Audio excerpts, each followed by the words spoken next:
Hey everybody, I'm Sayaka Cosplay and welcome to another video. Today I'm going to be talking about traveling with cosplay. So I'm going to be going over some tips and tricks for traveling with especially large costumes or props. Yes, I am aware my hair is in space buns. It's quarantine. These things happen. Cute though, right? Okay, so I'm gonna go over some of the things that I've learned over the years of traveling with very large costumes and props to events that are not within driving distance. I've been to my fair share of cons that are not near me. I am not based on the West Coast, so TwitchCon I had to fly to with a competition costume, and let me tell you, that is nerve-wracking. So in order to allay my own nerves and to try and allay yours, I'm going to share with you what I do when I travel with large stuff. Alright, so tip number 1. Measure your suitcase before you start your costume. If you have the dimensions of the suitcase that you're going to be using to transport the costume prior to beginning the costume, you're in a really good spot because you know what the dimensions are, what you can fit in there, and what you can't fit in there. So whenever I know I'm going to be traveling with a costume, I do a little bit of due diligence and planning ahead to know that everything's going to fit and fit in what I already have, so that at the last minute I don't have to go out and buy a new suitcase or have to pay for shipping last minute. I also fly on this particular airline that I know their baggage policies, so I'm not paying $200 when I get to the airport in unknown baggage fees. I don't know what order I'm going in. 2, when you're traveling with a costume, always include a photo of the finished costume and a letter to the TSA. So I will link in the description box below a chunk of the letter that I actually use personally when I travel with large costumes, or just with costumes in general that are in checked luggage. I've had my luggage inspected multiple times that has costumes in it, and every time I've had this letter and the photo of the completed costume in the luggage, nothing bad's happened. I've heard horror stories of TSA ripping things apart, of costumes being damaged in transit, of just horrible things happening to pieces of art that you've spent hundreds, if not thousands of hours investing time and money into.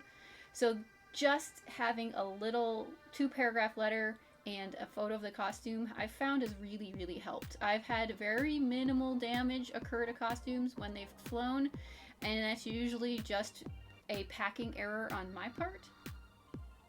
The other thing, when you travel, always make sure that your bags are labeled fragile. I don't know if it really helps, but I do it. The other thing when it comes to luggage is making sure that you're traveling with your luggage in a hard case suitcase. I don't own a very expensive hard case. You don't need anything that's really super expensive. You just need something that's a hard plastic clamshell suitcase. That really helps in protecting your costumes. Another piece of advice is know you're going to be traveling with the costume. There's some costumes that I've made that I can't fly with. I know I can't fly with them, and that's okay. They're not designed to go to conventions that need an airplane to get to. So those costumes will never fly, but that's okay. And then the costumes that are designed to fly, they are designed with that in mind, meaning certain materials choices are made, certain design choices are made, things that I would not necessarily normally do for a costume that is only going to be driven around to conventions, I'll do for a costume that I know is flying. I've flown across country, I've flown internationally with costumes, and they've all survived the trip. And that's because these costumes that went places were designed to go places. So if you have a costume that you want to take to a convention, but you're not sure if it'll survive a flight, you may want to update it or change it to make the costume more durable so that it's going to survive that flight. Tip 4 is, in the design of the costume, know where you may be able to separate pieces. For example, this guy. This is the dagger that Deathwing drops. It's a legendary drop in World of Warcraft. I made this 4 years ago. It's traveled a lot of places, and it's actually 2 pieces. So this is designed to come apart, and that's because it actually, even though it's a dagger, it's really huge, as World of Warcraft weapons are wont to be. So it wouldn't necessarily fit in all of my luggage. Some of my larger luggage it'll fit in, but if I don't want to travel with that large luggage, I don't have to, because it's 2 different pieces. So if you know that there's something that has a joint and can be broken apart, you can do that. This is simply 1 piece of PVC and a slightly larger piece of PVC, and they just socket right into each other, and they stay pretty well. You can use PVC screw joints, you can use Velcro, you can use magnets, but know where you can possibly break things apart.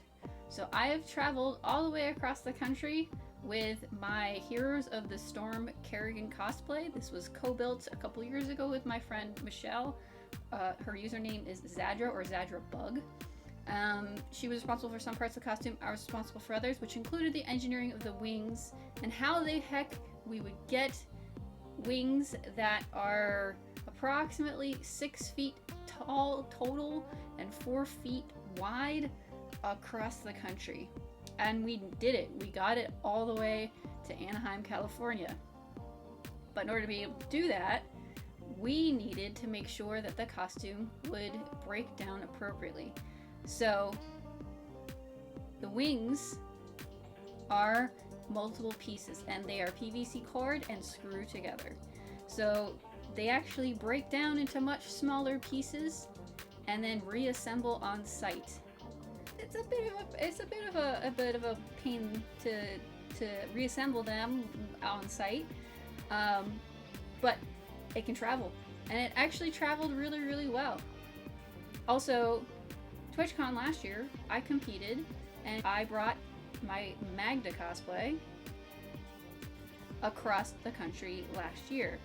That's also a very wide costume, and the moths are really big, and I knew that they wouldn't fit into a suitcase with the wings attached. So the whole moth assembly breaks down. The thorax and the butt of the moth, they're separate. They Velcro together. The wings are separate. They screw on interior. So these things are designed to break apart, to be transported in multiple pieces. Some of the armor, instead of being made out of foam, is made out of worbla, which is a bit more durable when it comes to cross-country travel. Another tip for traveling with cosplay is always travel with a well-stocked repair kit. If I know I'm going somewhere that is very far away, I want to make sure that if anything happens, I know I can repair it. So I always travel with a hot glue gun, super glue, a sewing kit, extra strapping, extra Velcro, things like that. You want to make sure that you have everything you could possibly need to fix your costume. My last tip is to know how you're going to pack the costume.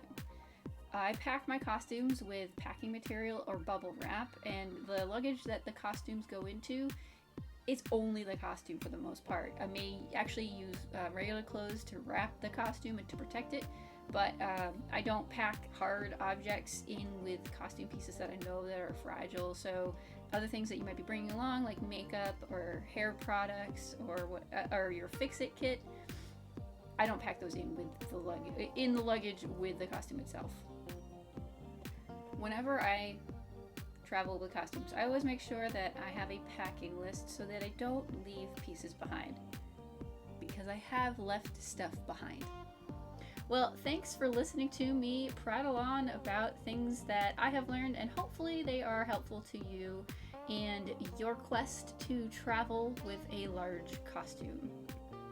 Thanks for watching, and if you liked this video, leave a comment and hit the like button. And if you like my content, please hit that subscribe button and that bell notification for the next time I put up a video. Thanks again, and I'll see you in the next one.